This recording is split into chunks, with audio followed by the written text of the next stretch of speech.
কাকু আমি ইন্দোকেম Agrovet private limited থেকে আসছিলাম। আপনার নামটা? লালমোহন মালিক। আচ্ছা, আপনার অ্যাড্রেস ঠিকানা? গাজীপুর। গাজীপুর। Post office? মালিয়া। আর পুলিশ স্টেশন? থানা হরিপাল। হুগলি, তাই তো? হুম। আচ্ছা, আপনার এই বেগুনের জমিতে এস গোল্ড আর ফর্টিস ব্যবহার করেছিলেন, হ্যাঁ, এসগোলার 47। তো ওটার কীরকম কাজ পেয়েছেন একটু বলবেন? ব্যাপক কাজ, ব্যাপক কাজ। আচ্ছা, ব্যাপক কাজ বলতে কীরকম একটু বলুন, যে মানে গাছ যে দুর্বলতা ভাব ছিল সেই দুর্বল ভাব কেটে গেছে, গাছের পাতাটা বড় হয়েছে আর ফ্যাক বেশি আসছে, এইটাই আচ্ছা। হচ্ছে বড় কথা। হুম। আর আর ফলটার ব্যাপারেও ফলটা ভালো হয়ে যাচ্ছে, লম্বা বড় গেলেজ হয়ে যাচ্ছে, মানে নরম থাকছে। আচ্ছা, মার্কেটে তো অনেকেই নিয়ে যায় বেগুন, তো তাদের তুলনায় আপনার বেগুনের গ্লেজ? তাদের তুলনায় আমার 10 টাকা 20 টাকা পাল্লায় বেশি আছে, আমি প্রত্যেক দিনই বেচি। আচ্ছা। পাশাপাশি বেগুন আছে, সেই বেগুন রেখে দিয়ে আমার বেগুনটা নিচ্ছে। আচ্ছা আচ্ছা আচ্ছা। তো আপনি মানে আচ্ছা, ফুল ঝরে পড়াটা কি কমেছে আপনার জমিতে?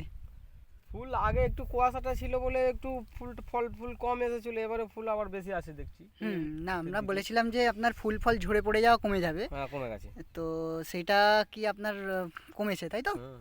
আচ্ছা। তো ইন্দোকেম ম্যাগ্রোভেটের এস গোল্ড আর ফর্টিস ব্যবহার করার জন্য অসংখ্য ধন্যবাদ। আচ্ছা। আশা করছি আপনি ভবিষ্যতেও ব্যবহার করবেন। না, ওইটা সারটা আমি প্রতি বছরই ব্যবহার করব, আর অন্য চাষেতেও আমি ব্যবহার করতে পারি। আচ্ছা। কাজ যেটা পেয়েছি, যেটা কাজ পাবো সেটা ব্যবহার করতেই হবে। আচ্ছা, আর আপনি এছাড়াও আপনি কি অন্য কাউকে পাশের চাষি আপনার দেখে, জমি দেখে কিছু বলেনি যে না, আপনি? আমি বলেছি আরো 2-4 জনকে বলেছি, ওই পাশে মোড়ে আছে। আচ্ছা, বলেছেন তাই তো? হুম। আমাকে জিজ্ঞাসা করছিল, আমি এই সার দিয়েছি, তাদের ঘরে প্যাকেটটাও দেখছি আমি। আচ্ছা আচ্ছা আচ্ছা। অসংখ্য ধন্যবাদ তাদেরকে বলে দেওয়ার জন্য। এবং ইন্দোকেম অ্যাগ্রোভেটের পক্ষ থেকে আপনাকে জানানো হচ্ছে যে চাষ করে আপনি উন্নতি লাভ করুন। ধন্যবাদ।